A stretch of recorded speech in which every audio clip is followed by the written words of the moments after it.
Yo, what's up mga idol? It's me again, Arsenal of PH, and welcome back to our vlog. At yun nga mga idol, matagal tayong walang video, gawa nga ng wala pa naman tayong content sa mga ibon natin. So yun nga, kakatapos lang ng training natin. Last toss natin nung Sunday, Arayat, Pampanga. So nasa 180 plus kilometers yung air distance ng toss natin na yon. Bali last club training natin yon, tapos sa Sunday ay first lap na natin ng derby. Yan. So hindi tayo nakapag-update sa mga training natin. At yun nga, sa mga hindi nakakalam ay sumali rin tayo ng 3 laps pan race. Yan. So sinali ulit natin yung dalawang ibon natin, si Odin tapos si Bjorn. Pero hindi ako yung nag-clock, yung ating kasama, yung lopman natin na si Bon. Yan, so shout out nga pala sa'yo, Bon Fernandez, yung ating lopman. So pumupunta siya dito at siya yung naglo-load ng mga ibon natin, tapos siya yung nagka-clock ng mga ibon natin. Pero tayo pa rin yan nagkukondisyon. So may binibigay lang siya sa mga ibon natin bago i-load yan. So tinuturuan naman natin siya. So balita nga sa pan-race natin mga idol, dalawa yung sinali natin.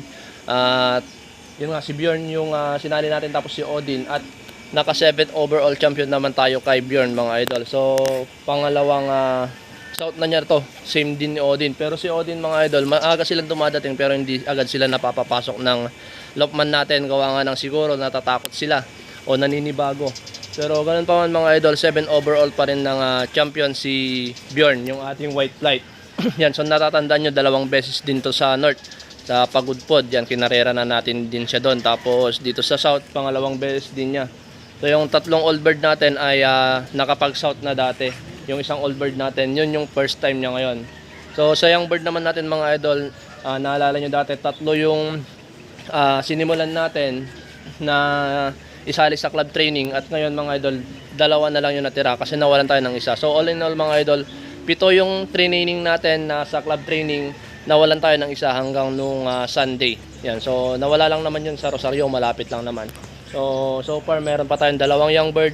At yun nga, sana swertein kasi medyo malaki din. O malaki talaga yung premyo mga idol kasi nasa 80,000 yung makukuha ng first overall champion ngayong SDR. Yan, so ito yung mga ibon natin mga idol. Meron tayong 5 young bird pa pero hindi na natin tinuloy yung iba. Kasi yung 2 dito, mga bata pa. Tapos yung isa sa likod ay kaka-recover lang sa baliling. Actually yung isang ibon natin ay nagbaliling din yan pero umuwi naman. So goods pa rin kasi kahit galing sa sakit ay nakaka-uwi naman. So ito yung mga old bird natin. So meron pala ditong bumalik na ibon mga idol. Yan, kung nakikita nyo, yan yung bumabarako na checkered.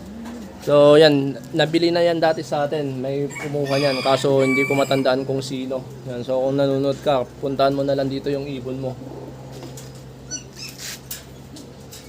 Yan, so tinatanggal din natin yung mga itlog nila, tapos kinokondisyon natin yung mga ibon natin para sa loading sa Sabado. Kasi sa Linggo ay Valenzuela na tayo mga idol.